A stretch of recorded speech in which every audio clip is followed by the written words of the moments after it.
Today's podcast is brought to you by Audible. Get a free audiobook download and 30-day free trial at audibletrial.com/spookshow. Then go over to morbidlybeautiful.com as we are now part of the Morbidly Beautiful Podcasting Network.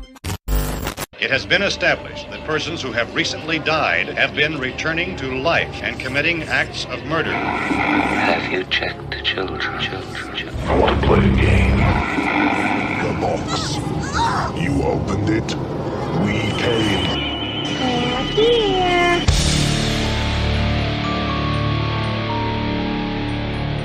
This is the All-American Spookshow.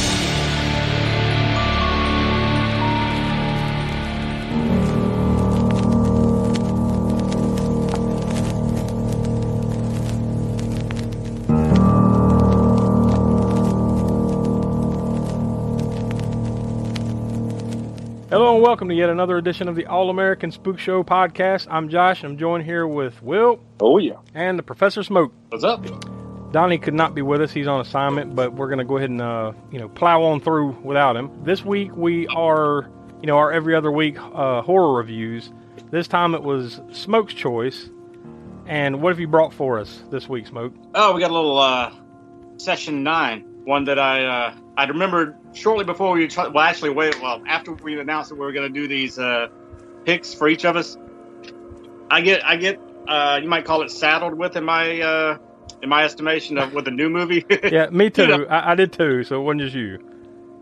So I was like, damn, what about to come up with a new movie? And then it popped in my head at some point. I think maybe, I don't know what I was thinking of, but I hadn't seen that movie in a while, and I'm like, yeah, that'd be a good one. So I didn't know who had seen it or not seen it among us, so I'll let y'all take over that.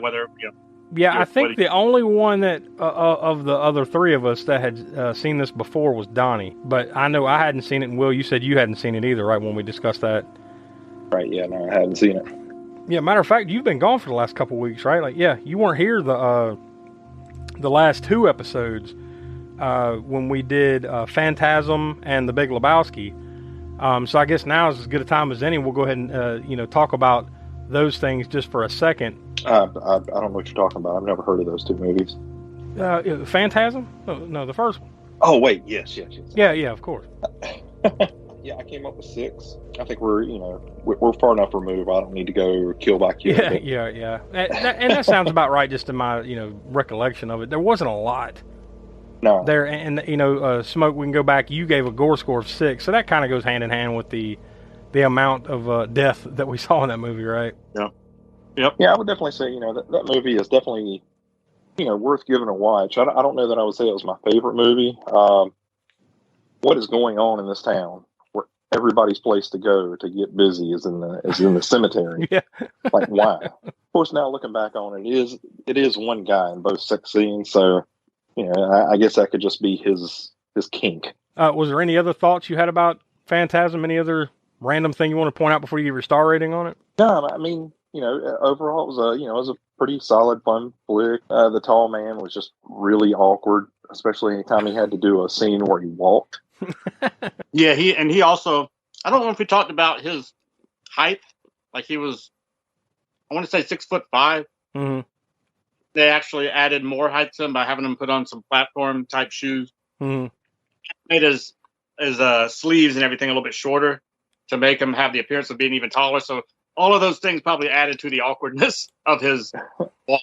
The only thing that kind of stuck out with me was that there was that one scene where the kid's like following around his brother or something on Main Street, and the tall man's walking up doing his weird arm swing, and it's like slow-mo.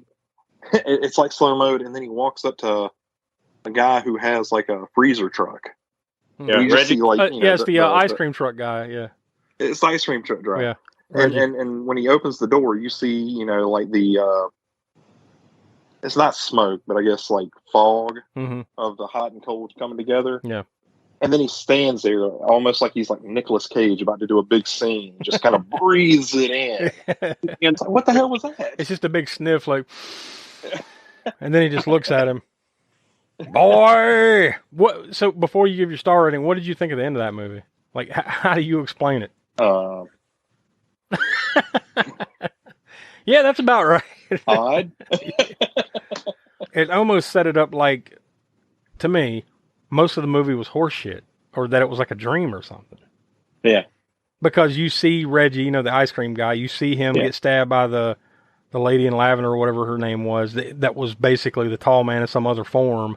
And then, like, you see the dude die, and then all of a sudden, like, they trap the tall man down in this well or something, right, in the ground, and then, like, his brother is up on top of the hill and pushes the rock off, and it seals it up or whatever. And they're like, yeah, we did it. And then all of a sudden, like, oh, yeah, by the way, your brother's dead. Remember, he died in a car accident, and Reggie's like, alive? What? Yeah. There's something that got cut. Make any sense. Yeah, like, that it was too much of a curveball for me that was left too unexplained at, you know, on every level. You know, like, for me, it brought it down like a half star or so, like, instantly. I'm like, what the fuck was that? You know, like, I didn't know if you had any different thoughts about that or what that was. No, I think this is one of those movies, you know, like, you have to see it. Yeah. There's enough oddity in it to kind of keep you coming back to watch some more of these. But yeah, like, I do remember, like, sitting there watching this, and at the end of the movie, it was like, wait, what? Why is his brother dead? Yeah. You saw him like 2 seconds ago. It's not like the ending of, say, I guess in some ways it's similar, but it's not quite the same as the ending of April Fool's Day. Right. You know, ha, April Fools, we got you. Nobody fucking died. You know, like, yeah. It's not quite that, but still, like, you really could say, like, well, pretty much most of that was some kind of weird dream sequence. Most of it never really happened, you know, so good night, was this everybody. Like a grief-stricken fever dream? Yeah, that's kind of the way I read it, right, Smoke? Like, that it was some weird way of him working out his grief because his brother had died in a car accident.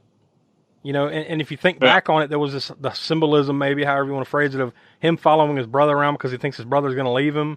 As it turns out, his brother had left him. He's dead. So, you know, this is some weird way of him working through it. Processing it. Yeah, right. It was a weird one. And look, and you know, when I said that, you know, that it took it down a peg, you know, on that episode, it's not that I wasn't entertained by it. I was entertained by most of the movie. It's just that ending was just like, what?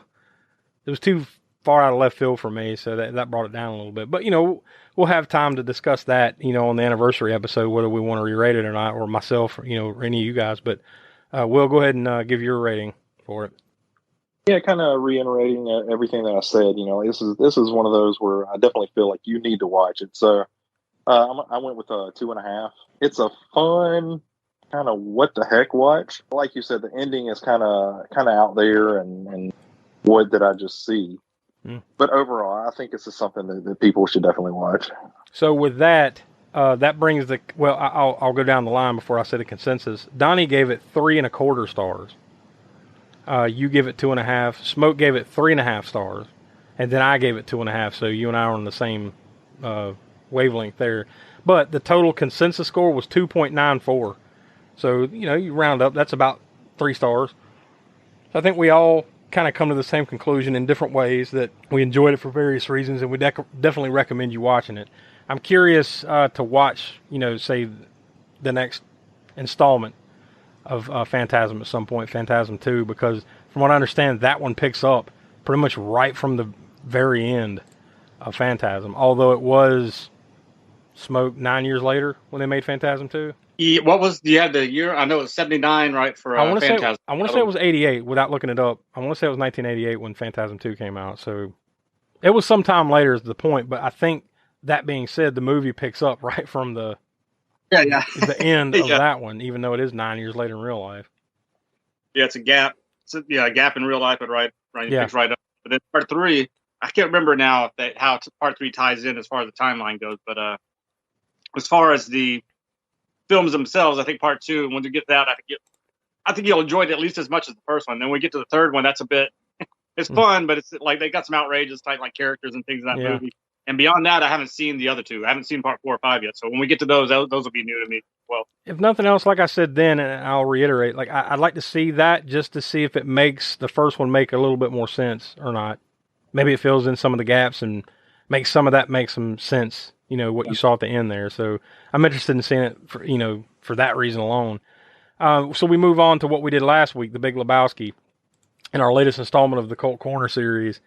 Will, what do you, I mean, obviously we're not doing the kill count and the gore score and all that for that because it's the cult movies, but What's your star rating on that one? And thoughts and all that? Oh man, I love this movie. I'll give it 4.25 stars. God, every character is, like somewhat got screen time is memorable in this movie. It's one of those that it kind of grabs you from the first watch, and then you just want to watch it again, learn some of the lines, so you can repeat them later. Yep, and we have over the years. We all of us, I know we have.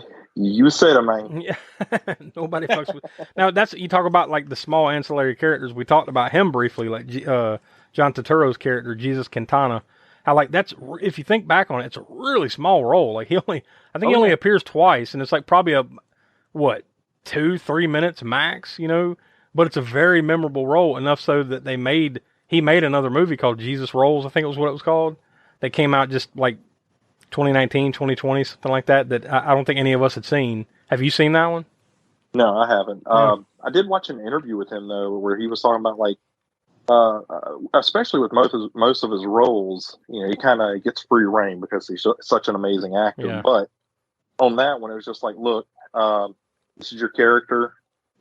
This is kind of where we want it to go. But past that, go away, do your thing, and just come back and surprise us. So he literally had like free reign with that character. He could have came back with anything. Well, he makes the most of his 2 or 3 minutes of screen time because it definitely stands out. A lot of good roles in that one. Just great lines, great movie. Oh. And what you just said, 4.25, jives with everything else we said. Donny gave it a perfect 5.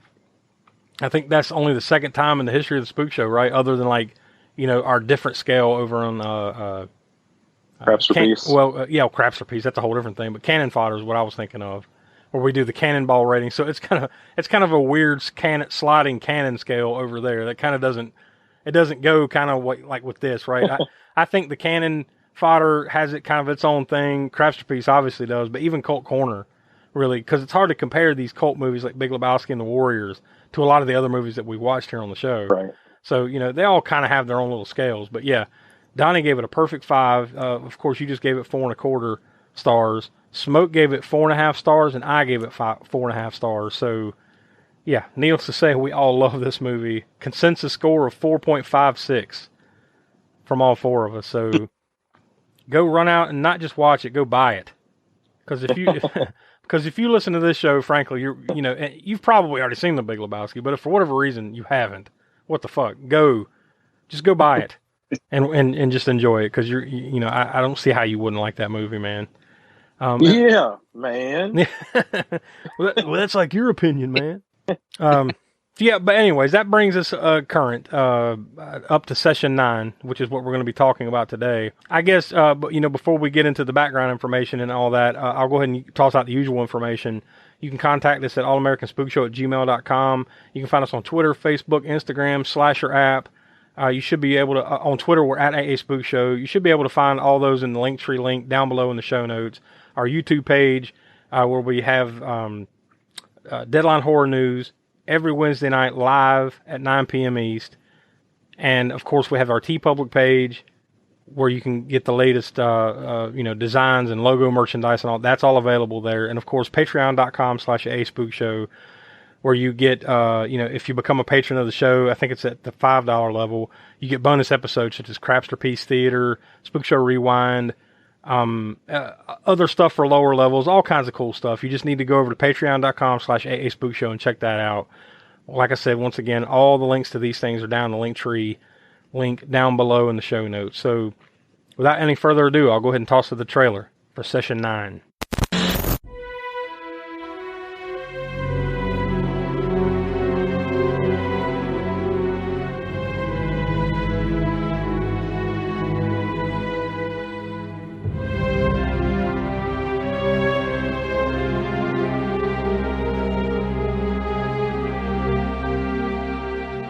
I gotta get construction crews in here by Columbus Day, so you got a guesstimate how long?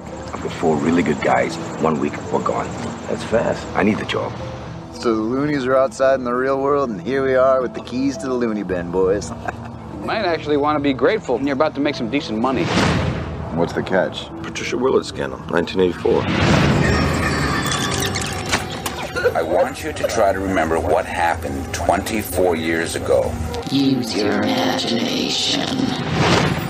The shrinks figured that with these new techniques they designed, they could release hidden memories. You can hear me. You okay? I want to go home. I wouldn't tell anybody about this. If they find out about Hank, they're gonna find out about the others. What are the others?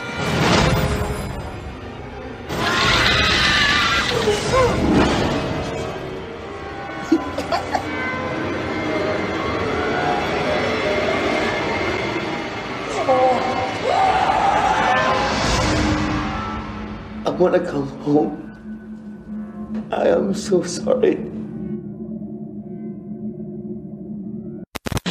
All right, there's the trailer for that. So I guess first, right out the gate, we'll just kind of talk about some of the background information here so we can get into the discussion of it. And I think this one's going to be a little different in a lot of ways from our normal fare.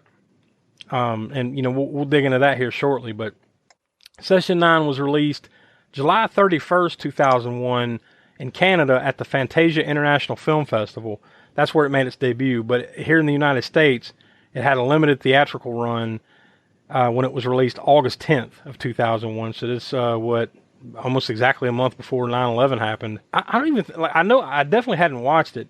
I'm not even sure, Smoak, I'd even heard of this movie. And I'm just thinking, what made me think of that was 9/11. Like, I think a lot of things kind of got swept under the rug at that time period because of stuff that was going on, so like, unless you really had your ear to the ground, like a lot of things just kind of like out of sight, out of mind for a little while there after that, right? Yeah, I don't know if this film was, how big it was. I didn't see it in the theater. I saw it at that time I probably rented it from Hollywood Video. But yeah, I don't know if it had any run in the theater, and if it was any time around, when did you say it? How far was it between? It actually got a limited theatrical release in the U.S. August 10th, 2001. So like I said, that was almost exactly a month before 9/11. So I'm just wondering if that had anything to do with maybe some people not hearing about it, or myself, or anything. Maybe it just kind of got tossed to the side, so unless you're looking for it, you probably didn't see this, is what I'm thinking. I don't even remember when I first saw it. I'm pretty sure it probably wasn't brand new. It might have been a year or more afterwards, that I saw it too, or that it came to my attention as well. But I mean, it was sometime back then. I mean, it was not too long after 2001. Might have been 2002 or 3 or whatever. It was probably sometime in 2002, because I'll just make note here. It's a good enough place to mention it. It was released, USA Films and Universal Home Entertainment released a DVD of this on February 26, 2002. So that, that's what... Oh, yeah. About 4 or 5 months after 9/11 or whatever, the time period. And then it was released on Blu-ray August of 2016 by Scream Factory. I watched this personally on Shudder, although as before we recorded this, as of the time that actually we recorded this and it got released, last I checked, it got taken off of Shudder, like at the beginning of May. So I'm not sure right offhand if and where it is available streaming as we speak. But, since it did get out there once, it might get out there again. So, yeah, I just looked it up and I'm not seeing it anywhere right now as of, the recording and airing of this episode. So this might be one you need to go buy one of those old DVDs, or pick up that Scream Factory Blu-ray if you want to check it out. But I think you can rent it and buy it over on like Amazon Prime, YouTube, stuff like that. So, there are other ways to watch it, but as far as like the subscribing, streaming platforms, it doesn't look like it's out right now. But anyways, yeah, this one just kind of escaped me at the time, and I'm glad you picked this one, because I'm always interested in ones that I haven't seen or really heard much about. So, but we'll get into that here shortly. But like I said, it had that U.S. limited theatrical release that started August 10, 2001, and it was produced by USA Films, Scout Productions, and October Films. And it was also distributed by USA Films. Best I can tell, it had an estimated budget of about $1.5 million, so $1.5 million budget, and grossed $1.6 million. So if these numbers hold true, they made about $100,000 off of it. But I'm sure it did, once again, we said it was a limited theatrical release, and I'm sure that's what it's, taking into account, and I'm sure it probably made way more on the home video sales in the years afterwards. It was rated R, total runtime of 1 hour and 37 minutes. One thing I should mention that I've got pulled up here is that it actually was nominated and won a couple of awards. In 2002 at the Fangoria Chainsaw Awards, it actually was nominated. In particular, Peter Mullen was nominated for Best Actor at the Fangoria Chainsaw Awards that year, and it was also nominated for Best Limited Release / Direct-to-Video Film. It did not win either one of those. At the Fright Meter Awards, which I don't think I've ever heard of that one, it actually in 2001 it actually won the Best Horror Movie, and then also in 2001 it won Best Director and Best Film. Best Director going to Brad Anderson at the Catalonian International Film Festival. At that event, I think it's Spain. I don't know. I could be wrong, but it might be Spain. Maybe. I'm really not sure. I didn't even think to look that up exactly where that is, but we'll go with it. But yeah, it won Best Director and Best Film that year at that film festival. So it does have a couple of accolades on its plus ledger there. Like we just mentioned, it was directed by Brad Anderson. Brad Anderson would best be known for this. He directed Trans-Siberian, The Machinist, Stonehurst Asylum. I've heard good things about The Machinist. I don't think I ever sat down and watched that with Christian Bale. That's what I need to get around to myself. I know one thing. I've seen it, but it's been a while. But one thing, he lost all that weight that you see him if you ever do watch the movie. I mean, he's like super skinny in it. He's a method actor, so he went through a bunch of rigorous, weight loss stuff to get that way, I guess. He's got 48 directing credits over on IMDb, so, well versed in several genres. But those will be the ones he's most known for.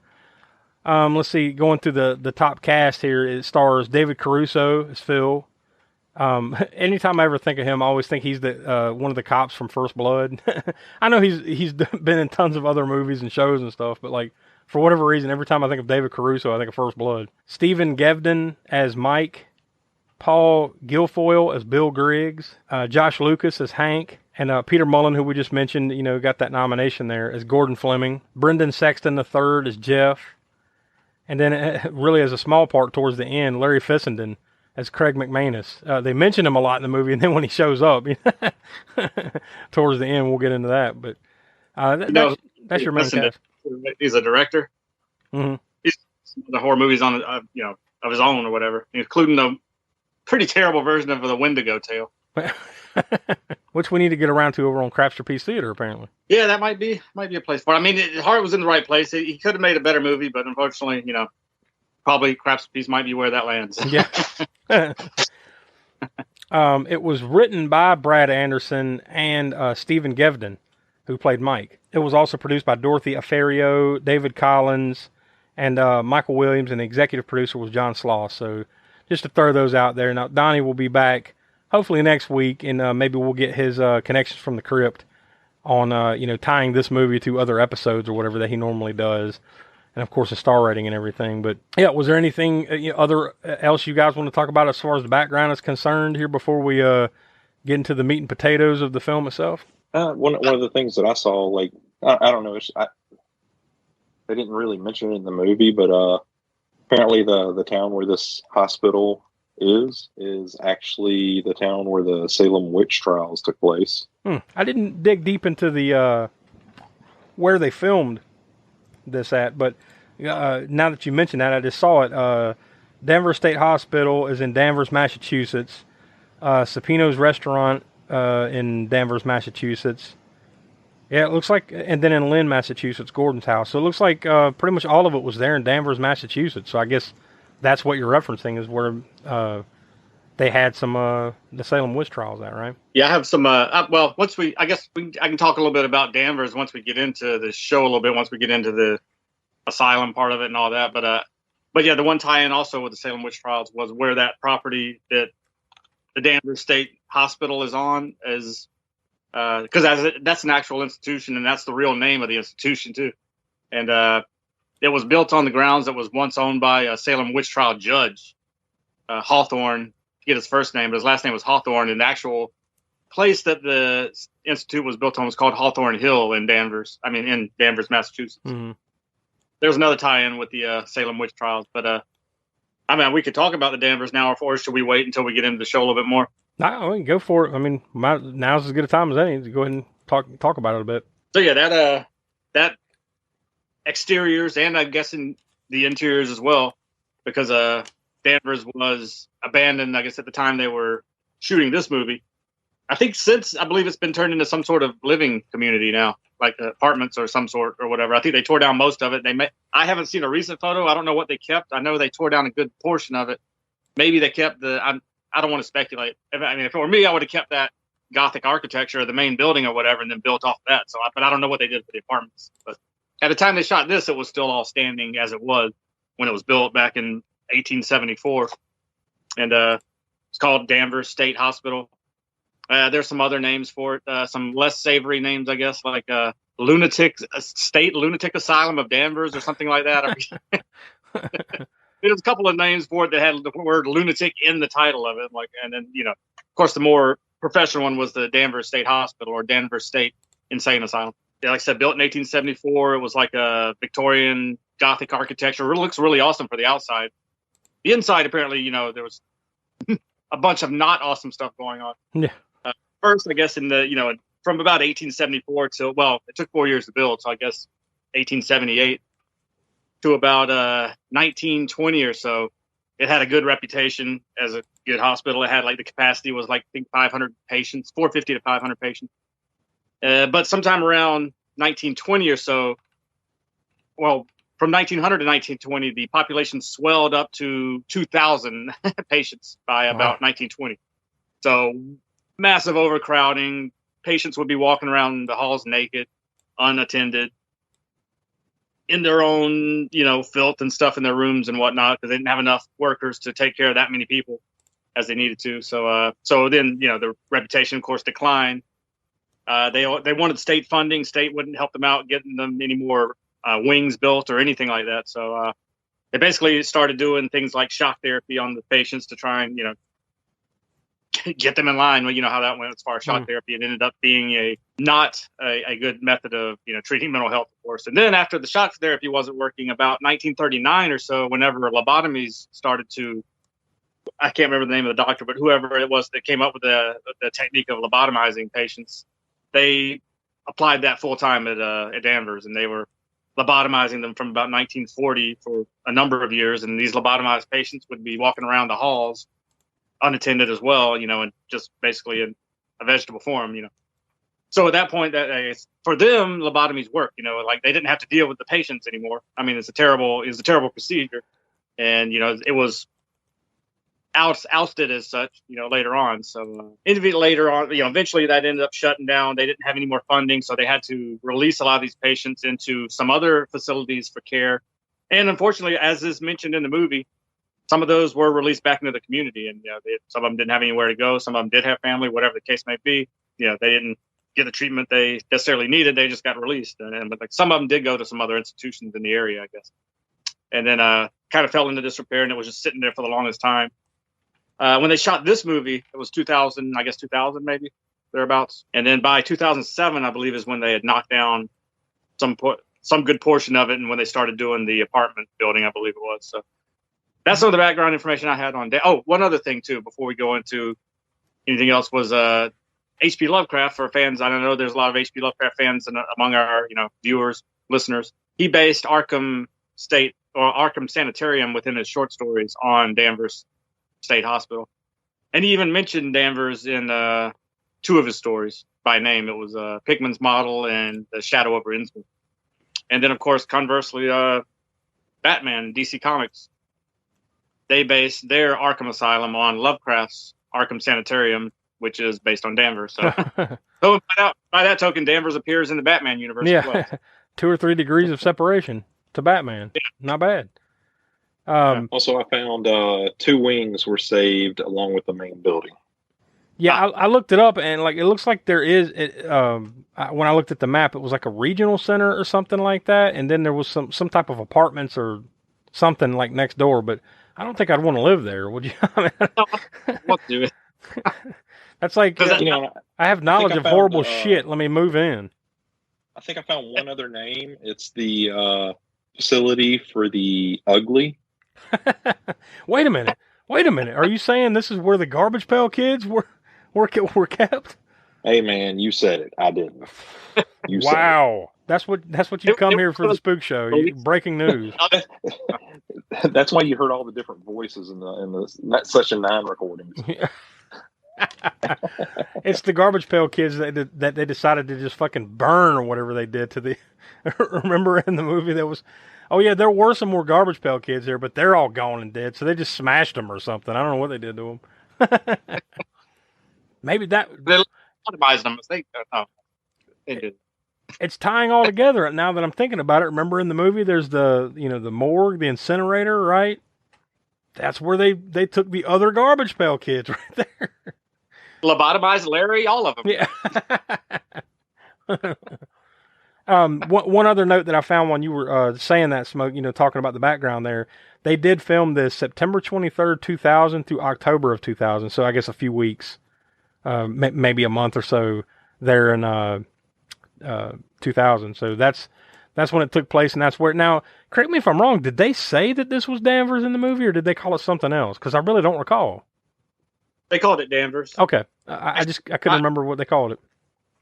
I didn't pay attention as close to what he was talking about as far as the years it was open and all that stuff to see if that was correct. Well, I mean, based on what I remembered from watching the movie, because I just watched it last night as we recorded this, and what you just said, it does kind of sound like they were throwing out some real facts there, about the history of the hospital. So yeah, I know that one thing he mentioned was the layout was like a bat's wings, and then then he does that impression of a bat. Yeah. It really is laid out that way. The actual, and with that also, I didn't mention it, but that's called the Kirkbridge plan. I believe it was that layout of the wings being going out like that. Mm-hmm. That was some plan that they built a lot of hospitals on in the late 19th century. A lot of sanitarium. Well, that's pretty cool that that you were able to pull that information and kind of match it up, because it really did sound like they were kind of laying down some some facts there. I'm sure they took some some what do they call that, creative freedoms with some of that, but still, yeah, it sounds like it pretty much jives with what they were saying. So that's cool. So I guess we'll I'm not going to go into the ins and outs deep here, but I am going to read a couple of, however you want to phrase it, plot summaries, plot synopsis, that this is kind of become, I think it's going to kind of become our new thing. People put their own kind of summaries and synopsis on IMDb. So I'm just going to read 2 or 3 of those instead, and we'll let that kind of tell the story for us, and then we'll get into it with our little roundtable discussion. This first one, I guess it's just the generic one that IMDb puts up.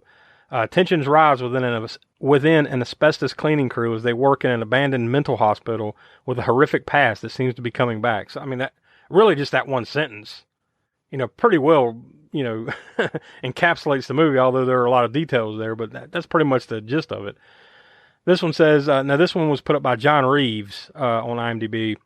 It says, an asbestos abatement crew wins the bid for an abandoned insane asylum. What should be a straightforward, if rather rushed, job is complicated by the personal histories of the crew. In particular, Hank is dating Phil's old girlfriend, and Gordon's new baby seems to be unnerving him more than should be expected.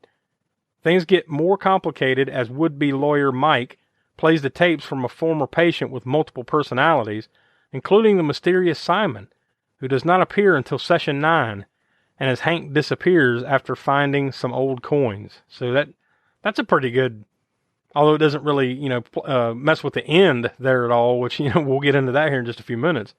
But that's a pretty good explanation. And I'll just read one more since it's a little longer, and it might, encapsulate some other things that not mentioned there. This one was posted on IMDb by Claudio Carvalho from Rio de Janeiro, Brazil. The owner of a small asbestos abatement company, Gordon Fleming, needs to work and accepts to remove the asbestos of the abandoned Danvers State Hospital, a mental institution that is closed since 1985 in 1 week. He has a baby girl and has some personal problems with his wife Wendy, calling her on his cellular. Gordon and his partner, Phil, need to bring more workers to accomplish the schedule, and Hank, Mike, and Jeff join the team. Phil does not like Hank, that has stolen his girlfriend. Mike is a law school dropout, and Jeff has fear of the dark. Mike finds a sealed box tagged with the word evidence, and when he opens, he finds 9 taped sessions of the patient Mary Hobbs that had multiple personalities. Those personalities are the princess, Billy, and Simon. Mike listens to the tapes, and none of the personalities wants to talk about Simon. However, in session 9, Simon finally appears, and he discovers that he is evil. Meanwhile, Hank finds ancient silver coins and disappears. That's somewhat of a simplification of that part of it, right? But I think, through those three descriptions, you get the point of what's going on here. So, Time for refreshment. Refreshment. For your enjoyment, there's hot, fresh popcorn, tempting, delicious hot dogs, and so many kinds of ice cream. And, of course, sparkling, delicious, ice-cold Coca-Cola for everybody at the refreshment counter now. I guess we can go ahead and get into the details and or the roundtable discussion ourselves. So, where do you want to start? Which one of you wants to tackle this one first? What do you think? Well, first of all, would you say that he really won the bid? I mean, did they really win? Probably in retrospect, maybe they should have lost this job to somebody else. Yeah, he should have tackled the next one that came along. Maybe it would be like a convenience store or something. Maybe this is going straight for the home run right out the gate. Straight for the gut. Is there supernatural at play here? Well, me personally, I don't. I'll give you my view of. I don't think so, and I think one thing that this movie plays on, and other movies of a psychological nature, is that mental illness is fucking scary when you put it in a movie, as opposed to scary in real life. I mean, things that play on the mind, and you can test this to yourself if you ever had to do things like say you might not have fear of the dark, or what is it called? Nyctophobia? Yeah, whatever.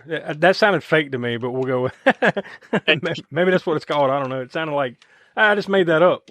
A phobia. Although when he said it, he said, "I have fear of the dark." Every time I hear that, if I hear the term "fear of the dark," Iron Maiden starts playing in my head automatically. Yeah. But that's neither here nor there. But yeah, the whole psychological thing is, to me, scarier when you add that in the movie, say, than ghosts or werewolves or vampires and things of that nature. I love all those things. And they don't necessarily scare me. You might have some jump scares, some, a little bit of creepiness in those types of movies. But when it comes to psychological, mental health type stuff, that can play with your mind more. And I think Stephen King did that well when he did The Shining, where elements of mental illness combined with a ghost story really made that movie and that book scary in its own way, or creepy, or however you want to play it, say it or whatever. So, but to answer that, I personally don't feel like there was anything psychological going on. But what do you think? Yeah, no, I mean, I felt everything was, fairly on the up and up. I don't think there was anything supernatural going on. I think. Sorry, did I say? I meant supernatural. Yeah, I think I said right. Yeah. There was a psychological shit going on. It was all you did. That's what you said, but I was going to just brush over that and move on. But yeah, I think we know what you mean. Yeah, no. I think it's interesting that the same voice that Mary was having for Simon in the recordings sounds to me like the same voice that Gordon is hearing throughout the movie. Yeah. Yeah.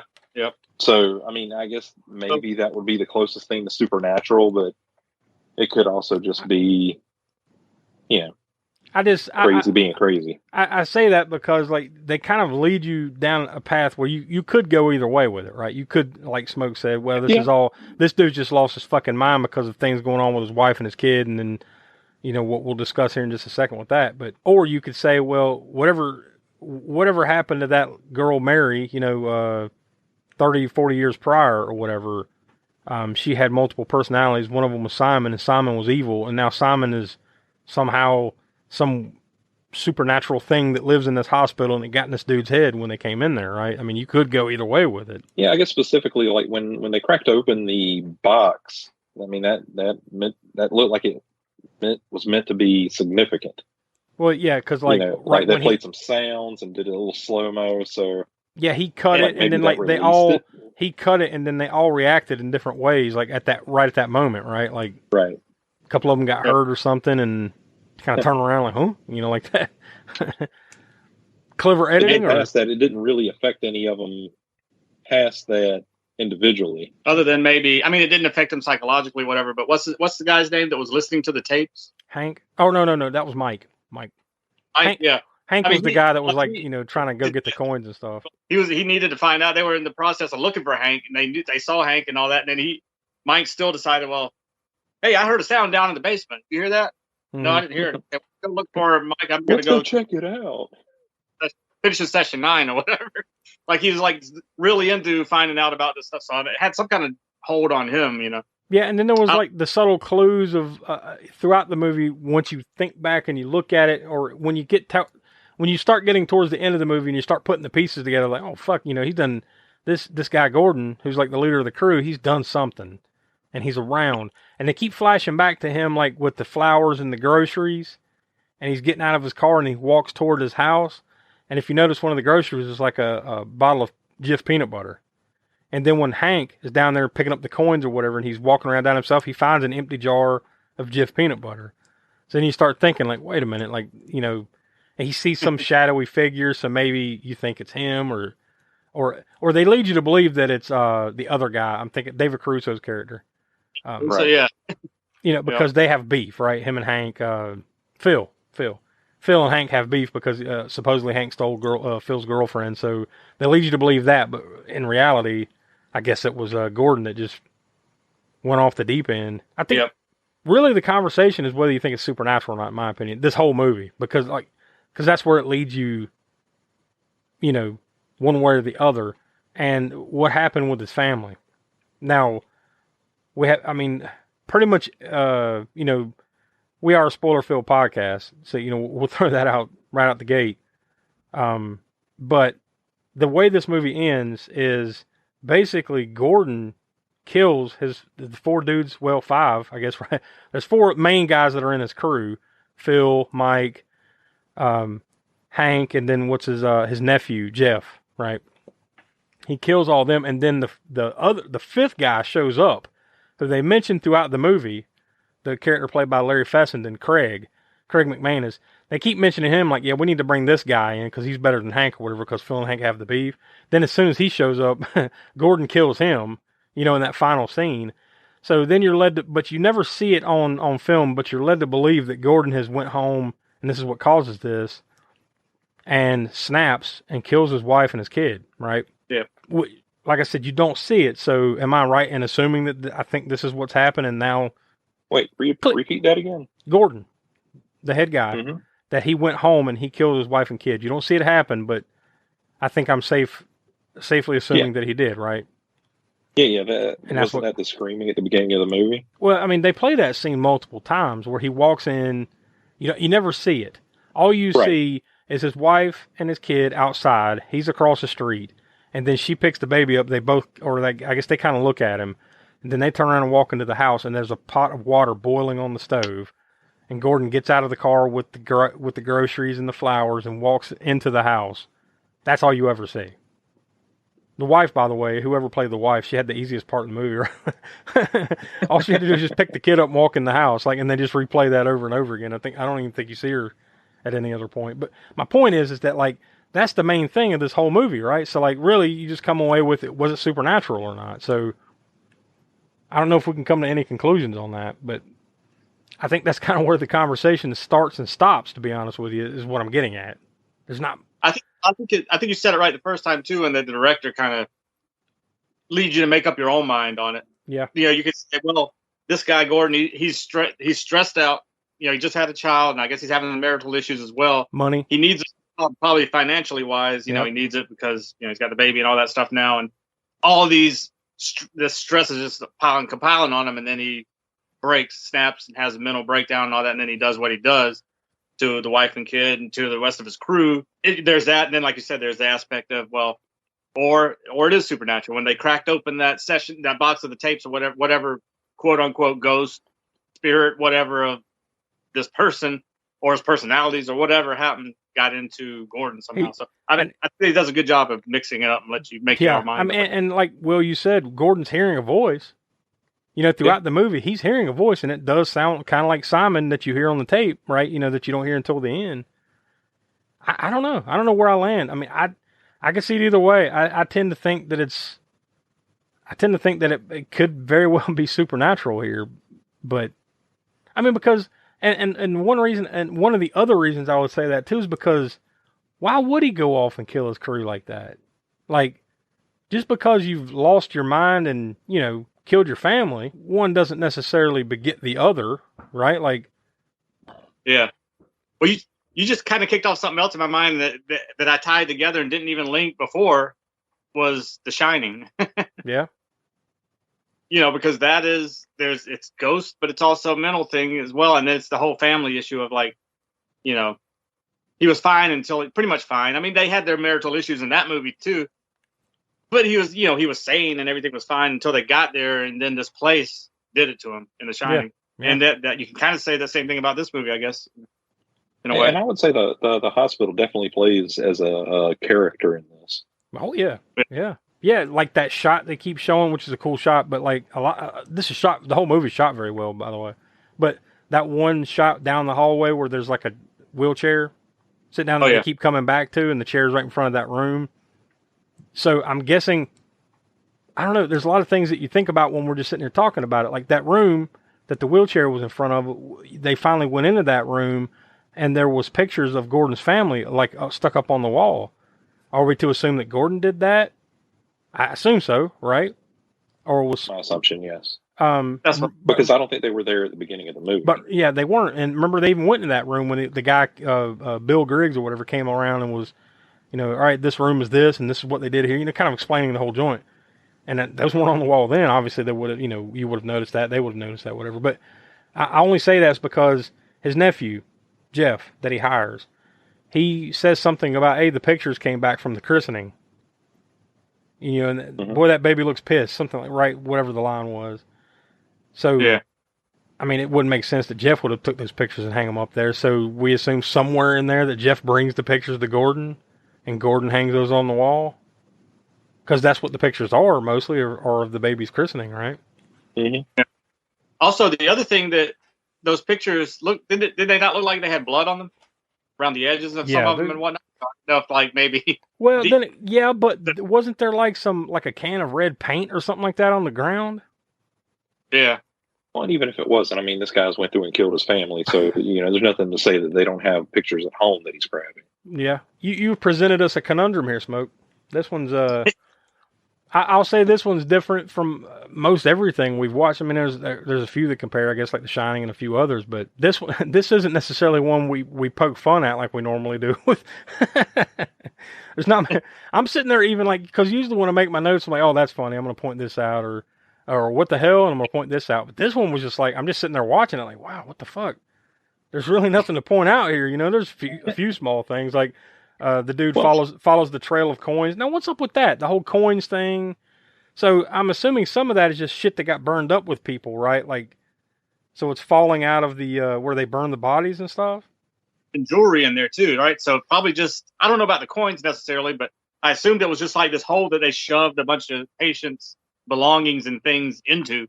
Or there was something up above that they just dumped them down and they fell down there. Or whatever. Yeah, but the other side of that, remember, like they never go into that room, right? They never go to the other side. But remember, we as the viewer see the other side of that brick wall is the morgue, and right there it says like caution hot or something, right? So I'm assuming this is where they burn the bodies and shit. So I guess these coins and all this other stuff is just like shit that fell off bodies and maybe got to the back of it or whatever. And then this dude just comes along, and who would have placed the coins like that though?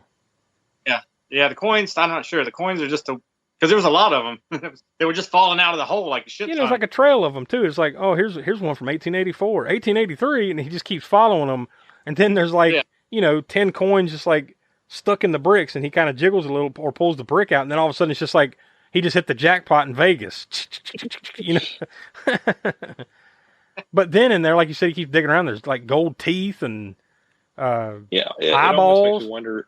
Like, is that the back corner of the crematorium? You know, like... That's what I'm saying, yeah. This is where, you know, like, ashes, you know, whatever doesn't make it to an urn ends up going. I guess so. I mean, it's the only thing that really makes sense. Are you supposed to assume that they would burn with it? I mean, I don't know how this stuff goes, but I would figure they would take jewelry and all that stuff off of a body before they burn it, I would assume. And it was a mental asylum. Like, how many mental patients are going to have coins and... jewelry and stuff on them, right? I mean, that throws me off, that many coins. If it was a few coins or a handful of coins or whatever, but I mean, yeah, like I said, pouring out of the wall when he pulled the brick out like a jackpot. It was put there on purpose. Yeah. So if it was, who put it there? Yeah, that part's a little. I can see the jewelry and the rings and things of that nature of a personal, that would be on a person that they might would, for whatever reason, stuff somewhere or whatever, or for whatever reason, if they burned the body down and the rings were on there and it was the ashes and they all ended up in that that hole or whatever. But yeah, the coins, I don't know. I mean, I guess, is there any chance, coins over the eyes? I don't know. Maybe that's a possibility. I mean, that makes more sense than like mental patients having pockets full of coins. I will say this about the movie though, like the cast. I don't know if a lot of these guys went on to do a lot of other things, but this cast I felt worked really good together. Mm-hmm. Like I think at the beginning of the movie, you're kind of sitting there at first, like, all right, which one of them's doing it, or is going to do it, is going to flip. On the flip side of that comment, while they're all great, like, man, what is up with this odd collection of characters? All right, here's this guy who could be a lawyer, but isn't. Yeah. Here's this guy who could be a doctor, but isn't. Why is this collection of guys doing this? Yeah. Like, is it really that lucrative to be an asbestos cleaning crew? I would assume probably at one time or another it probably would have been. These days maybe not. Maybe even this might have been the time period where people were still able to make a lot of money on that just from these old buildings and stuff. But who knows? I don't know. I don't want to presume anything about the asbestos abatement business, but I would say there would be some serious money in it, though, because it's dangerous as fuck. There's no lie about that. It is. That's true. And you have to be specialized. I can attest a little bit of this from where I work there, because it was an old plant, whatever, that I work in. There are probably some areas that still had asbestos in it. You have to be, of course, very specialized and like trained and in removal of it. There's all kinds of different asbestos. It's not like there's just one.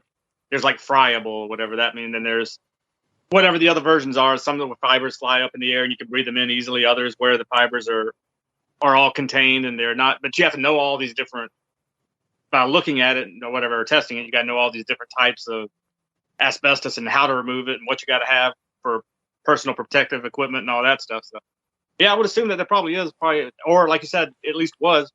Yeah. There's probably less places now, right, that would have that than there were even when they made this 22 years ago. So yeah. Although, like you said, there's still not going to be as much money in that as being a lawyer. No, exactly. No, you're right. Or doctor, or any of these other things. As far as the cast is concerned, I'd say David Caruso and Josh Lucas were probably the most successful out of this. All of them, I think, of the main cast, all of them have gone on to have really good careers, like character actors and a lot of stuff. Smoak, did you watch this on a streaming service or did you watch the DVD? I started it on a streaming service. I already had the DVD, but I started watching it like we were talking about on Netflix. And I watched half the movie, and then I had to stop for whatever reason. Then it was disappeared today. Well, technically after midnight.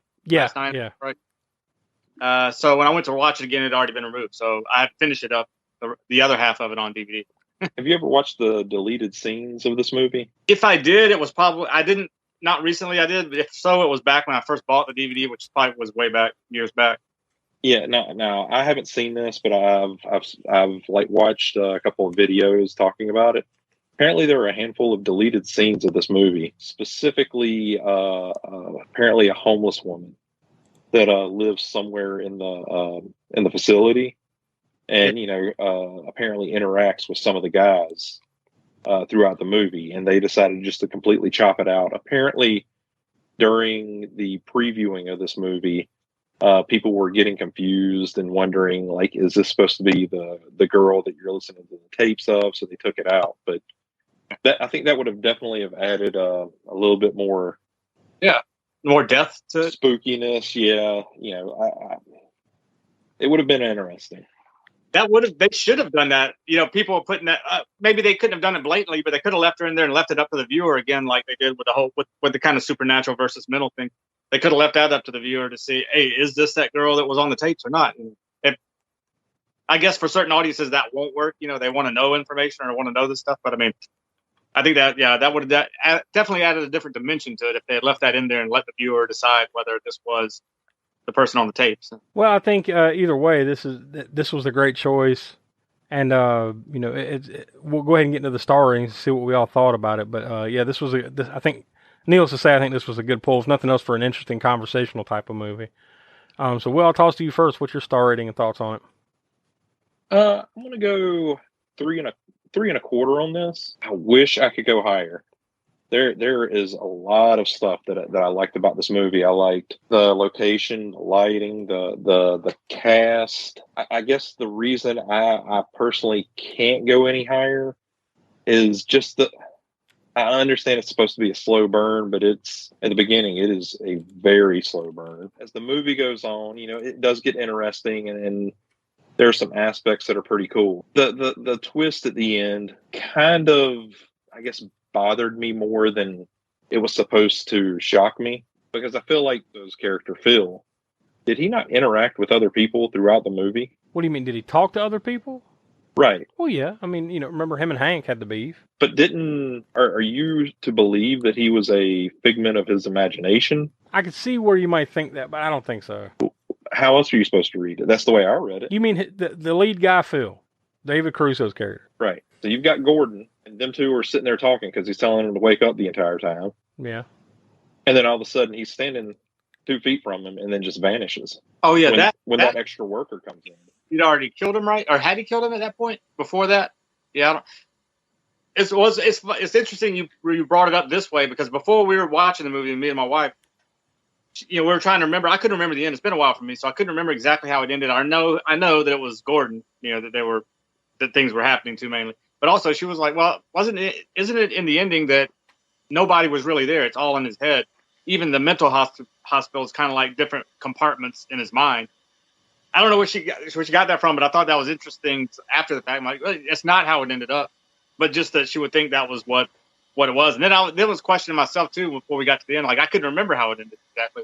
And then I was thinking, well, maybe everybody was a figment of, like she was saying. But then when we got to the end, the way I saw it at the end was that David Caruso's character, Phil or whatever, he had already killed him. And he's just seeing Phil's, seeing him again in his head because he's, off the deep end or whatever. And then he disappears because, at that point he was a figment of his imagination because he'd already killed him or whatever. That was kind of how I read that part at the end now. You've made some interesting observations there that I almost think this movie deserves another watching. Like, now that I know how it ended and everything, maybe I need to sit down and watch. Well, true, it's not on Shudder anymore, but maybe I need to sit down and watch it again just to maybe see it from a different perspective, because I didn't really read it that way. But I think this is very much and I'm going to say this movie, and I love this movie a lot more than I did this one. Nothing against this movie, but it definitely, after getting done watching this, I very much thought Shutter Island. Yeah. Okay. Similar. There's a lot of similar things there. And the similarities to The Shining too, like you've pointed out. There's a lot there. Did any of this stuff happen? When did it happen? How did it happen? What am I seeing? I don't know. It's interesting. So where'd you land? I'm sorry, 3.25. Is that what you said? All right, Smoke. What do you say? I'm. Oh, and also before I give the rating, there was 2 other things I thought about this movie. Was they're supposed to get this job, and initially it was going to take maybe 3 weeks. Then it was going to take 2 weeks. Then he said he could get it done in 1 week. All they do is sit around and take breaks and talk and all that stuff. Yeah. So they weren't going to get this done in a month or 2. Now I realize that in order to further the plot along, they have to converse and do all this stuff. But it's just funny how you only see them working maybe once or twice in the entire movie. Yeah. Hey, man, it's a government job. You get the bid, then you take your time. Yeah. Like, Phil's over here, he's out there smoking a joint, and then he gets off his break, and then what's his name? Not Hank, but the other guy, Mike, comes in. He says, "Hey, come on, go on break with me. We're gonna do this." And then they go and talk on break or whatever, and it's just through the whole thing. I'm like, wow, okay. But I mean, you got to further the plot any serious work they had only lasted about a day, because I think Hank got missing by the next night. So the whole thing was fucked about less than 48 hours in. Oh, and then the one other thing that was kind of reminded me of another movie, totally not The Shining, not a psychological horror, not any of the ones we talked about, was when Jeff got killed. Jeff had he had his fear of the dark thing, and that was another thing when all the lights were going off because the generator was dying. Yeah, Jeff's in the dark. or he's in the light, but he sees the dark. The lights are going out behind him, and he's running for his life because he's got the fear of the dark phobia thing. And then he finally gets outside and he gets to the truck. He's out of breath and all, and he's sitting there and he makes a call on the walkies or whatever. And then he's outside. He's eating something, whatever he's doing, and then he sees. You don't see the camera doesn't. It doesn't show us who it is. It's a POV from Jeff, and he's like, "Oh yeah, I was just whatever, blah blah." And then you hear the stab of the music or whatever. It reminded me of Friday the 13th. Yeah. When the guy goes out there and is like, "What are you doing out here?" Yeah, you're right. Yeah. It was very much like I could, and like it has to be a direct reference. I mean, I don't know how you could not. That would just be too coincidental for that to been that way. Yeah. So. Oh, it's you. I didn't. And so obviously, it's Gordon later. So it's, yeah. Well, did you notice too? It's a good thing you pointed that out just before you get into your star rating. When Jeff is sitting there and he's like eating the Oreo or whatever, and then whoever it is comes up and takes him out, and then when they replay the moment, once you found out that it's Gordon that's lost his, you hear him. The first thing that comes out of his mouth, he says, "Hey, Uncle Gordo," but you didn't hear that the first time. No. They just craftily cut that little bit out that he's, "Hey, Uncle Gordo," Then the whole thing, just sitting here afraid of the dark, Oreos, but yeah. Like in the Friday 13th, "Hey, Mrs. Voorhees, what are you doing out in this mess?" Huh? You just killed the ending of the movie. Spoiler alert for the one person out there who's never seen. You're listening to this or didn't listen to that episode we did 2 years ago, whatever it was. Star rating is actually, it's echo Will's star rating. I'm going with 3.25. I do a lot. 3.25 is not a bad rating for me. I do like this movie quite a bit, and rewatching it was cool because it is definitely a rewatchable movie, especially if you haven't seen it in a while. You do tend to forget things, which I think is another sort of I don't know if it's purposeful or whatever, but the way this movie's put together, because it's all dealing with mental illness and all that stuff.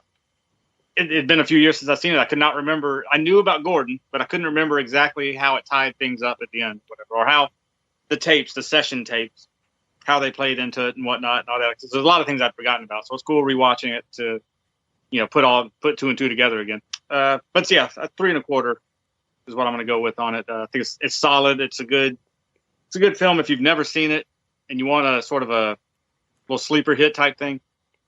It's good for that. So definitely say check it out, and it's good for rewatchability at least once or twice. I think we'll see what Donny has to say, like I said, but I think I agree with what you guys have said, except I'm going to go a tad bit higher. I'm going to go 3.5. And I say that just because I think it does have at least one good watching left in it to kind of, it makes you think. It could go in about 5 different directions. So I think any kind of movie that makes you think more than your average flick, but also has a good rate of rewatchability. You could watch this another time or two and probably still be able to point out things you didn't catch the first time around. So anytime I run into a movie like that, that has a good cast like this one does and is well put together, well directed, all that. So I'm gonna give it 3.5. I really liked it, and good call on this one, Smoak, to recommend this one for the rotation. I really liked it. All right, so like I said, whenever we get Donny back on next week, the week after, we'll get his connections from the crypt and his star rating. But until then, Will, I'll go ahead and toss it to you.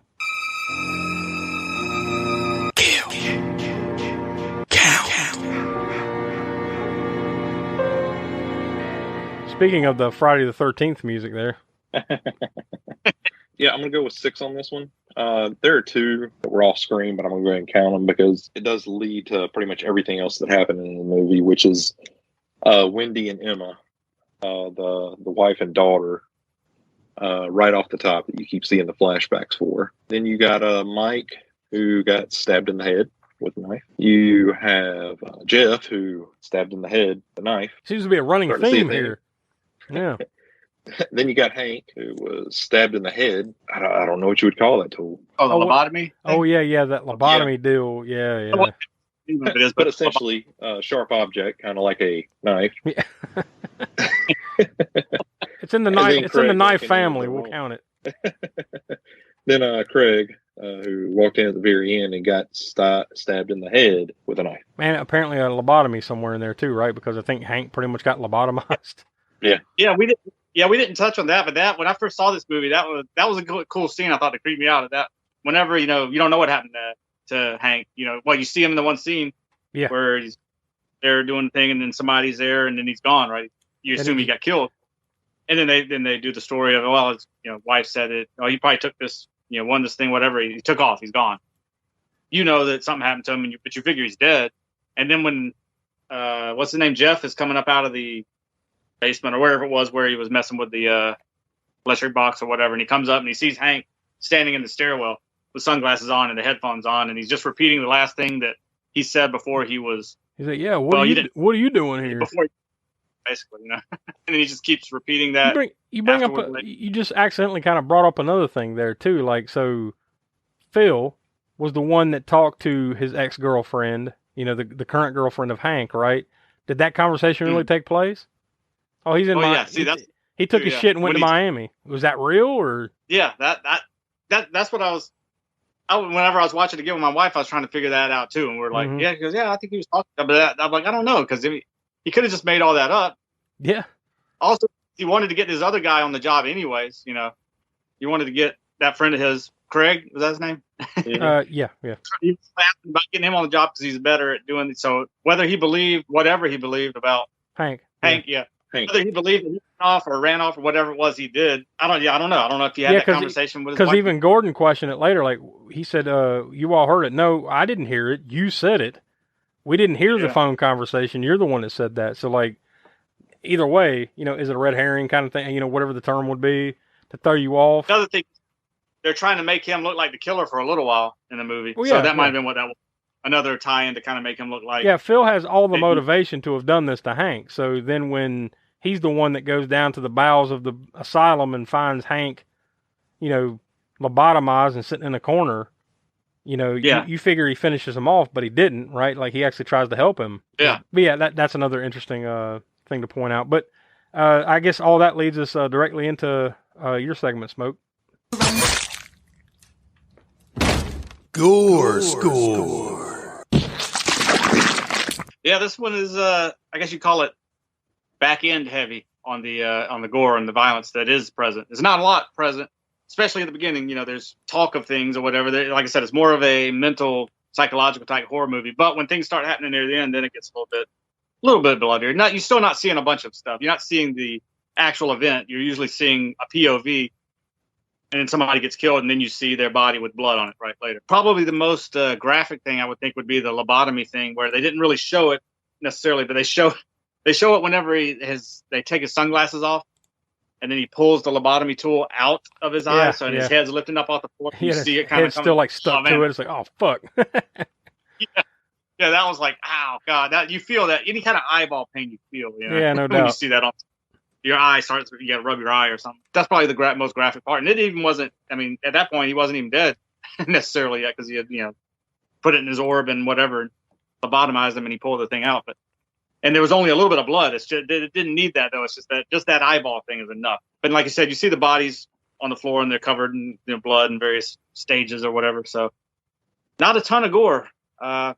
Just for that lobotomy thing alone, though, and a little bit of blood that there was in certain scenes, I'll go with a 5. If it wasn't for the lobotomy thing, seeing that come out of the eye like that, I probably would have went at least lower, 4 maybe even, because it was mainly aftermath, like I said, of bodies laying on the floor with some blood on them. All right, well, I guess that's where we'll leave session 9, and we'll pick it back up next week or whenever Donny comes back off of assignment, and we'll get his thoughts and the Crypt Connections. But next week, we're going to be doing our latest Spookshow Spotlight episode, and we're going to be talking about I guess however you want to phrase this, the birth of home video, the birth of VHS. Smoak, this is a topic that we have talked about doing for a while, so I think we're finally going to get around to it. So this should be an interesting one, and it might even be become like a 2 or 3 parter, I imagine. How many different formats we have here? We got, I'm trying to think of the very first one with like CED type things, discs or whatever, and laser discs and Betamax and VHS, and so we definitely break this into 2, maybe even 3, like I said, parts. I think we'll just talk about the birth of it, the first formats and everything, and get into that in this episode, and then maybe we can save a part 2 and or a part 3 for further down the line once you get into DVDs, Blu-rays, HD DVDs, so on and so forth. Once you get further down the line. But yeah, I thought that'd be a cool topic. We've talked about this forever, literally like very early on in the life of the Spook Show, 2018, 2019. We were talking about doing this at some point, so we're finally going to get around to it next week. That'll be episode 108. Then on May 23rd, episode 109, we're going to swing back around to the Hellraiser series, and we're going to be talking about Hellraiser 3, Hell on Earth from 1992. I'll go ahead and give you the brief synopsis on IMDb. It says, an investigative reporter must send the newly unbound Pinhead and his legions back to hell. So, that's all you need to know. Pinhead shows back up with the Cenobites. And it's got a song by Motorhead called Hellraiser. That's another important part. There you go.